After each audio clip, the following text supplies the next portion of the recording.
diamant enfumé. Folle d'abord, et j'employais toute ma puissance à la rendre la vie réelle, je ne voulais pas l'aimer. Je ne l'aimais pas. Mais je me suis ensuite attaché à elle comme à une œuvre personnelle. Sa folie était tourbillonnante, loquace, inquiète. Il m'a fallu dépenser une activité, une force immense à suivre et à dompter cette folie. Vitesse exagérée, effrayante, du mouvement de la pensée. Et puis, un bagage d'impressions fictives de vie parisienne, de journalisme, de cancans de coulisses. Avec cela, un sentiment inhérent à l'être. Toutes les femmes l'ont plus ou moins. Le désir prépondérant de paraître, sans presque de souci d'être en réalité. À être connu, en bien ou en mal, qu'importe. La réclame. Là est même l'origine de tout le mal qu'elle m'a fait. Donc, séduit par les pittoresques mais malsaines profondeurs de son âme désordonnée, j'ai conquis sa foi et celle de son entourage. Je me suis chargé d'elle. Je l'ai sauvée de mesures extrêmes, de la séquestration qui l'aurait tuée, en promettant, contre la vue des autorités, qu'elle guérirait. C'est arrivé. Et ma tenue énergique, ma froideur voulue obligée, avait hérité son amour propre de femme. Mais elle s'est servie des forces qui lui étaient revenues pour me soumettre, pour se faire aimer. Plusieurs fois, j'étais assis à côté d'elle et, comme cédant à la fatigue, il appuyait sa tête contre mon épaule. Je ne voulais pas, mais je me sentais prendre. Je la sentais s'obstiner. Je savais où nous menait l'inexorable amour. Une fois, en voiture, après je ne sais quelle parole prononcée par moi, y avait-il quelque aveu involontaire dans ces paroles? Elle me dit « Alors, vous m'aimez ?» Et violemment, poussé par un irrésistible ouragan intérieur, je lui répondis en collant mes lèvres sur les siennes. C'est le type qui ne m'attire pas d'abord, mais que la fatalité rapproche de moi et dont je souffre. Ensuite, domination, tyrannie. Elle me commandait de rêver à ceci ou cela, de faire tel vers, d'où ma stérilisation. J'échappais en cédant à tout ce qui n'importe pas, et la femme ne voit que cela.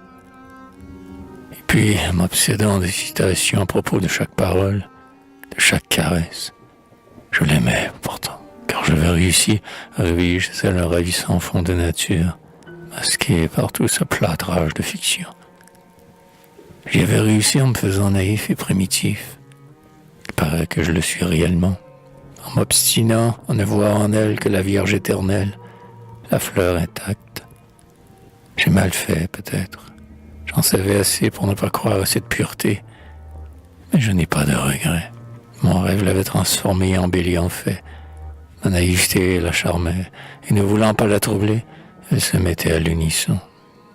Puis, parfois, elle croyait, plus naïve que moi encore, me déguster en connaisseuse. Je feignais de ne pas le voir. Elle se plaignait d'abord du peu d'influence qu'elle avait sur moi, reprochant les amours antérieurs et les rêves possibles. Je lui faisais tout faire. Affirmait-elle sans jamais dire « je veux ». Elle sentait quelque chose d'immodifié en moi, sous l'obéissance extérieure absolue, exagérée. Cela a grandi et elle est devenue mon ennemi intellectuel.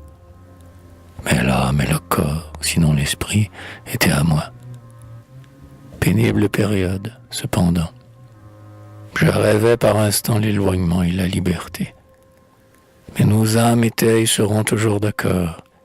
Ma lassitude était toute physique. J'ai pensé qu'elle en sentait peut-être autant, et j'ai exigé qu'elle fît son voyage d'été habituel. J'étais tenu à Paris. Le sachant, elle consentit à partir sans moi. Alors ont eu lieu un ou deux faits de fatalité qu'on ne met pas dans les romans, mais qui sont de toutes les histoires réelles. Je ne me justifie pas. J'ai eu tort, puisque notre histoire était un roman naïf et pur, mais l'irritation antérieure, la fatigue qu'elle et son entourage m'avaient donnée, elle aurait dû ne pas me demander ce serment que j'ai refusé de donner par horreur du faux et par espoir d'expier en froideur momentanée et en persécution. dure souffrance pour moi, c'est qu'il y a eu de faute de ma part. Elle l'a fait, cherchant des raisons de m'éloigner nonobstant une réconciliation ultérieure pour mal faire plus librement, car j'ai trouvé qu'à son ressentiment s'ajoutait un intérêt de paraître. S'alléguant le talion, elle a vendu ses sourires pour la gloriole mensongère de signer l'œuvre d'autrui, et elle tenait encore à moi puisqu'elle ne m'avait pas dit « c'est fini ». Eût-elle aimé l'acheteur, j'aurais subi le sort changeant, j'aurais courbé la tête en lui disant adieu. Mais elle m'aimait. Elle m'aime encore à présent, comme moi je l'aime. Elle m'aimait encore puisqu'elle se cachait de moi pour se vendre. La folie était horrible. Je me suis enfui en la maudissant. Puis, j'ai voulu écraser le salisseur de rêve, espérant me briser moi-même à la vengeance. Sa vanité, à elle, eût été satisfaite d'un semblant de drame, même d'un drame vrai. Aussi de feinte préférence pour accroître ma colère, j'ai agi, mais je voyais tout. Je voyais qu'elle m'aimait toujours, et je n'étais que plus désolé, plus épouvanté de sa folie. J'ai agi parce qu'il méritait tout. Il s'est dérobé, il s'est effondré sans la résistance que demandait ma rage. Oh, l'horreur de mon âme en ce temps. Voici un projet de lettre pour elle. Je ne lui ai jamais écrit. Vous avez préféré une gloire de mensonge. Et quelle gloire? À la pureté, à la justice, à l'amour. Vous êtes maudite. Vous êtes damnée. Restez le cœur vide. Pour moi, je ne reviendrai plus. Votre acte est si trivial, si laid, qu'il m'a ôté même ces défaillances de raison, ces vagues désirs qu'on a toujours de revenir vers l'aimé d'hier. Je reverrai en vous celle qui n'a jamais été ce que j'avais cru. Préférez la joie inepte d'arriver à passer pour ce que vous n'êtes pas aux ivresses sacrées de l'amour. C'est de la démence vulgaire, c'est de l'immoralité de carrefour. Je ne vous regrette pas, car vous n'avez jamais été une vraie amoureuse. Je m'étais trompé. Je ne voulais pas, je vous plains. Ainsi, mon épouvantable douleur devenait de la rage et des injures. Pourtant, elle m'aurait rappelé, tendu les bras. À certaines heures grises, oui, j'aurais obéi comme un fou, comme un homme ivre. Mais à d'autres moments, non. Elle avait trop mal fait. Puis des mois, tout était noir, toute espérance fermée, toute expansion étouffée en ma poitrine. Me réveillant pour imaginer de vils retours, j'étais aussi lâche en moi-même que fier au dehors. Désir immense de la revoir, immobilisée dans un orgueil de granit. Un soir, j'étais double, aller en avant ou en arrière, chez elle ou à l'opposé, de volonté effrayante et égale. Longtemps, je suis resté immobile, tiraillé par ces deux monstres, souffrance horrible qui a laissé des traces dans l'état physique de mon cœur. Enfin, il m'est venu un but intermédiaire où j'ai couru. La nuit s'est passée en actes de démence qui ont bien charmé deux femmes quelconques. Et plus longtemps après, j'ai écrit ceci que j'ai gardé en un carnet et que je retrouve. J'écrivais pour me soigner. Mon moi le plus lucide était ailleurs. Pendant ces dénouements, j'ai été conduit par un vague instinct d'imiter ce qu'on fait ordinairement, et non par ma pensée la plus juste. Je n'ai voulu tromper personne, puisque j'ai cru agir suivant ma loi vraie. Cette sorte de défaillance est venue de faits extérieurs, bien prévus, mais contre lesquels mon cœur s'est révolté. Non, les actes d'un être ne changent pas mon sentiment sur lui. Je le vois et l'admets tel qu'il est, et ses actes sont conséquences de ce qu'il est. Elle a été perfide, menteuse et méchante. Elle a puérilement compromis la bonne entente de nos âmes pour des intérêts temporels et bas. Je l'ai aimée pour ce qu'elle a de mieux, en sachant tout cela possible, puisque je savais qu'elle avait déjà profané l'amour en le stimulant pour tirer profit. Je le croyais, du rayonnement de ceux dont elle se rapprochait. Voilà qui est mal, dirait ceux qui jugent les actes. isoler des êtres. Elle a assimilé l'amour, mais c'est à elle-même qu'elle a d'abord fait illusion. D'où plus de folie, mais moins de laideur. Je savais cela, et je l'ai aimée quand même. Elle a recommencé à mes dépens. Elle m'a effarouché, je me suis enfui. Mais je l'aime toujours, car c'est elle tout entière, avec ses ombres et ses clartés, que j'aime. Ma chute a donc une signification. Elle m'avait donné tout ce qu'elle pouvait d'amour fidèle et vrai. Puis j'ai vu que c'était fini. Il y avait là rien que je ne me fusse prédit. Mais le bonheur brisé m'a fait perdre le sens du vrai.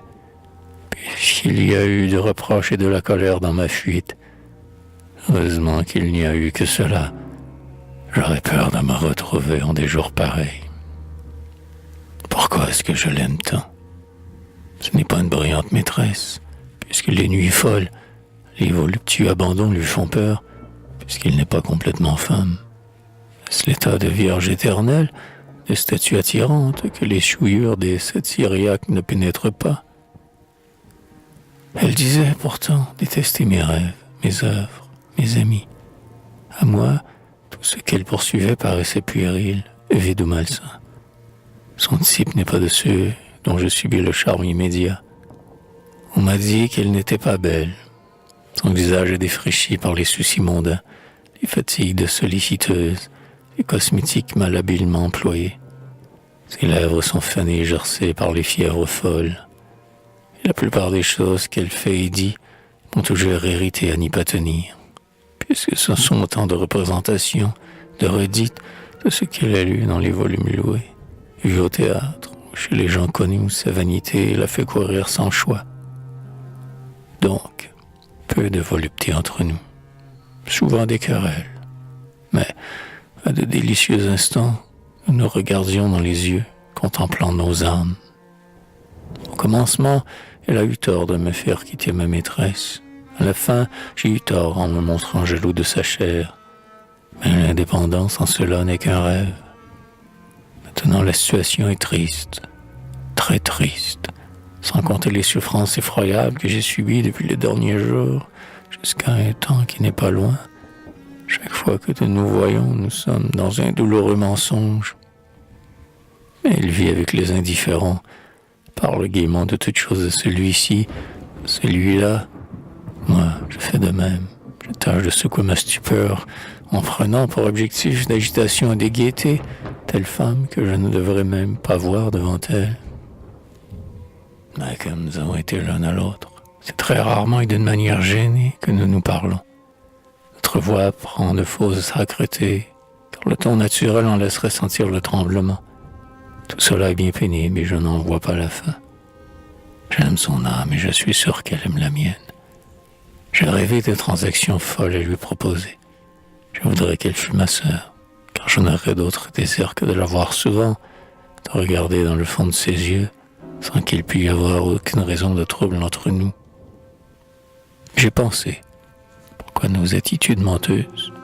Nous nous sommes trouvés seuls et nous n'avons plus parlé le langage de la veille. Quand je la reverrai, je lui dirai « Avez-vous de la mémoire ?» Elle me répondra que oui. Et je reprendrai « Alors, pour commencer, moi, je pourrais craindre les refus froids et hautains. Jette donc tes bras autour de mon cou et colle tes lèvres aux miennes. Faire autre chose serait faux. Nous avons été plus que frères et sœurs, et on ne sait jamais d'être frères et sœurs. C'est un projet que je n'ai pas accompli. Je l'ai revu, pourtant, et souvent. Elle a lu de mes vers qui parlaient d'elle. Je lui ai lu moi-même de ses vers où je la fustigeais. D'autres où je me souvenais mélancoliquement. D'autres où je disais mon cœur lasse. Je n'étais franc que dans mes vers. Et après les avoir lus, je devenais, malgré moi, faussement folâtre et distrait ou bien triste pour des motifs extérieurs. Un soir, elle me fit signe des yeux, comme autrefois, de venir m'asseoir là. C'était la première fois, depuis 2 ans, que quelque chose du passé était réellement répété entre nous. J'obéis et lui demandai « Est-ce un pari ?» Elle me dit, avec reproche, que non, puis me parla de mes vers. Ensuite, notre causerie, presque à haute voix devant des bavards qui soupaient, tomba sur le passé, sur la catastrophe finale. Accusant la destinée un peu moins, elle voulut se justifier.